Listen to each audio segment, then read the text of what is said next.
who's actually going to get the most out of a pre-built powerhouse like the Mantis V2, who can safely walk away, and does the price make sense for someone who just wants solid 1080p or 1440p performance without breaking the bank? Link is in the description if you want to check the product details on Amazon.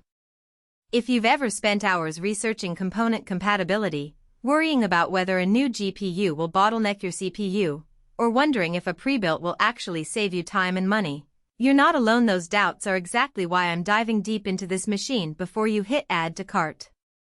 First off, the Mantis V2 is marketed as a ready-to-play gaming rig that promises to handle anything from fast-paced shooters to sprawling open-world adventures.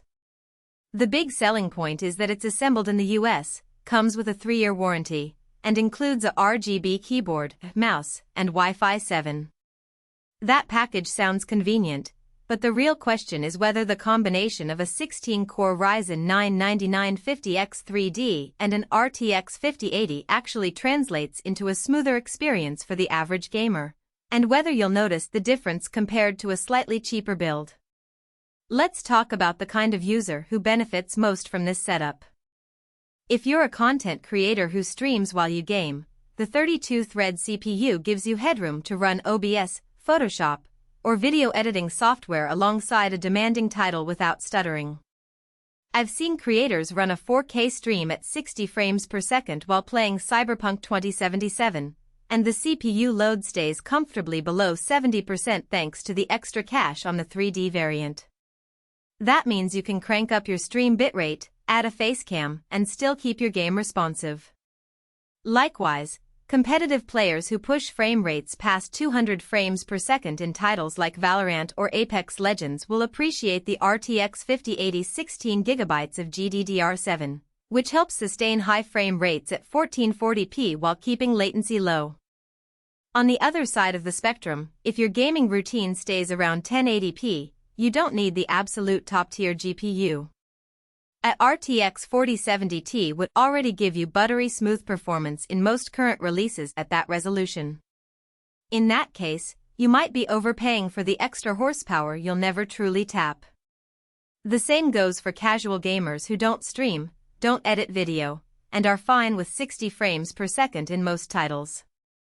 For them, the Mantis V2's raw processing muscle translates into a marginal gain that may not justify the premium price tag. Now, the practical strengths that stand out once you plug it in. The 6 ARGB PWM fans are not just for show. They create a noticeable pressure difference that keeps the components cool even under marathon gaming sessions. I ran a week-long no-sleep test on a comparable build, and the CPU temperature never spiked above 78 C while the GPU hovered around 70 C during continuous 4K rendering. That cooling headroom means you won't have to worry about thermal throttling mid-match, which is a real comfort for anyone who leaves a game running while they're away.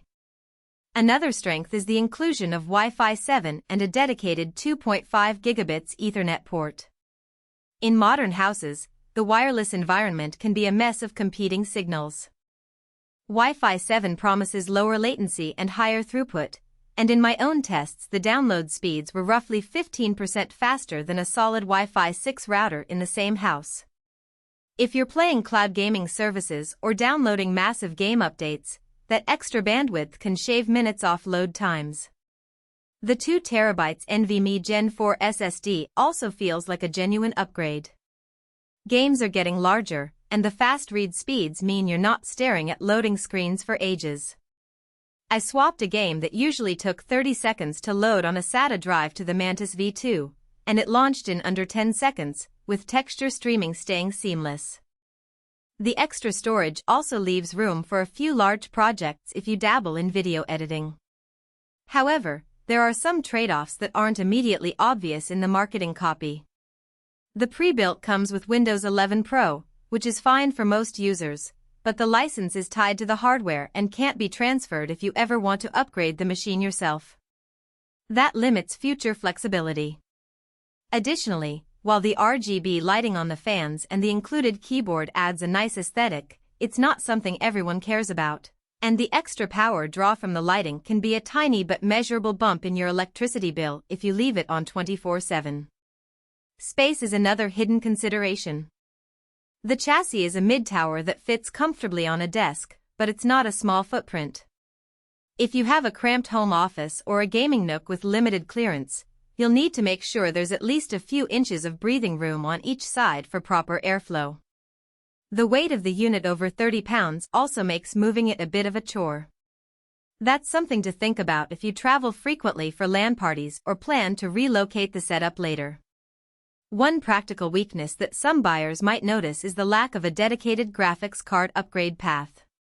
The RTX 5080 is powerful, but the